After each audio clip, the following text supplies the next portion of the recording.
দুর্নীতিকে মুক্ত করার জন্য মুহাম্মদুর রাসূলুল্লাহ সাল্লাল্লাহু আলাইহি সাল্লাম সবচাইতে উৎকৃষ্ট পন্থা তিনি অবলম্বন করেছেন।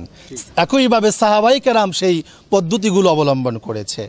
আমাদের মাননীয় প্রধানমন্ত্রী জননেত্রী শেখ হাসিনা তিনি দুর্নীতির ব্যাপারে জিরো টলারেন্স তিনি অবলম্বন করেছেন। সুতরাং দুর্নীতি দমন কমিশনের মাধ্যমে মাননীয় প্রধানমন্ত্রী চাচ্ছেন বাংলাদেশ একটি দুর্নীতিমুক্ত রাষ্ট্র হোক।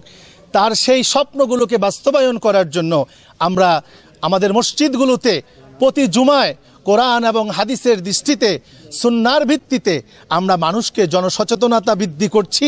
তারা যেন দুর্নীতিমুক্ত জীবন যাপন করে, তারা যেন ব্যক্তি জীবনে দুর্নীতিমুক্ত হয়, সামাজিক জীবনে দুর্নীতিমুক্ত হয়, রাষ্ট্রীয় জীবনে যেন তারা দুর্নীতিমুক্ত হয়।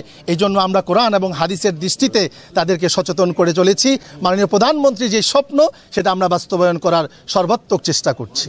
যে 564টি মসজিদ উদ্বোধন হচ্ছে, 300টি মসজিদ অলরেডি চলমান রয়েছে। এই মসজিদগুলোতে যে সকল জনশক্তিরা রয়েছেন, যারা মডেল মসজিদগুলো যারা আজকে পরিচালনা করছেন দক্ষতার সাথে, রাষ্ট্রের বিভিন্ন তথ্যগুলো যারা মানুষের কাছে কাছে পৌঁছে দিচ্ছেন, জনসচেতনতামূলক কাজগুলো তারা করে যাচ্ছেন, নারী নির্যাতন, শিশু নির্যাতন, মাদকতা, সাম্প্রদায়িক সম্প্রীতি স্থাপনের ক্ষেত্রে এই মডেল মসজিদের ইমাম সাহেবরা নিরলসভাবে কাজ করে যাচ্ছে। এই মডেল মসজিদের ইমাম সাহেবরা এই সমাজকে মাদক মুক্ত করার জন্য বিভিন্ন কর্মসূচি তারা হাতে নিয়েছেন এবং সরকারের যে কর্মসূচিগুলো রয়েছে তা তারা বাস্তবায়ন করছে।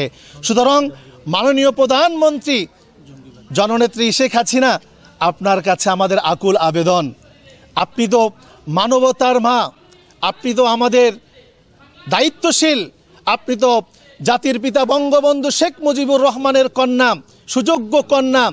আপনার কাছে আমাদের খুব বেশি চাওয়ার কিছু নেই।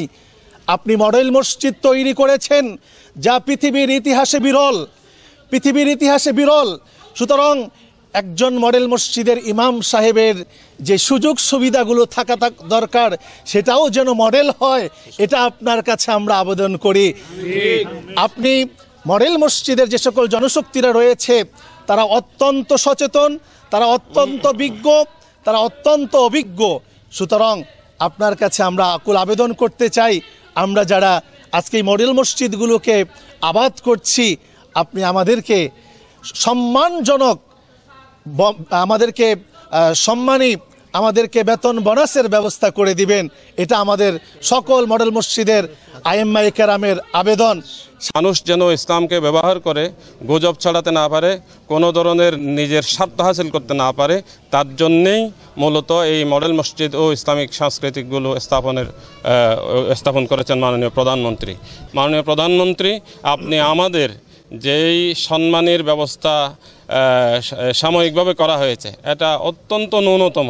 মাত্র 15,000 টাকায় একটা মানুষ চলতে পারে না, মাত্র 7,000 টাকায় একটা খাদেম চলতে পারে না, মাত্র 10,000 টাকায় একটা মুয়াজ্জিন চলতে পারে না।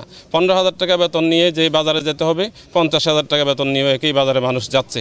মানুষ বাজার থেকে বাজার করে ফিরে যাচ্ছে, আর আমরা ওখানে গিয়ে অনেকটা মন খারাপ করে বাজার থেকে আসতে হচ্ছে। মাননীয় প্রধানমন্ত্রী, আপনার কাছে আমাদের আবদারটা পৌঁছবে। আপনি অতি দ্রুত আমাদের মডেল মসজিদের পরিবারকে, অর্থাৎ মডেল মসজিদের ইমাম, মুয়াজ্জিন, খাদেম সকলের চাকরিকে জাতীয়করণ করে রাজস্ব খাতে স্থানান্তর করে আমাদেরকে আপনার কৃতজ্ঞতার পাশে আবদ্ধ করবেন, আমরা এই বিনীত আহ্বান করছি। ধন্যবাদ।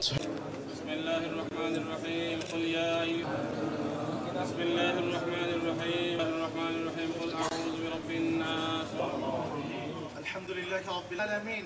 আয় আল্লাহ, পবিত্র কোরআনে হাকিম খতম, আয় আল্লাহ খতমে কোরআন করা হয়েছে। দুনিয়ার শুরু থেকে আজ পর্যন্ত যত মুসলমান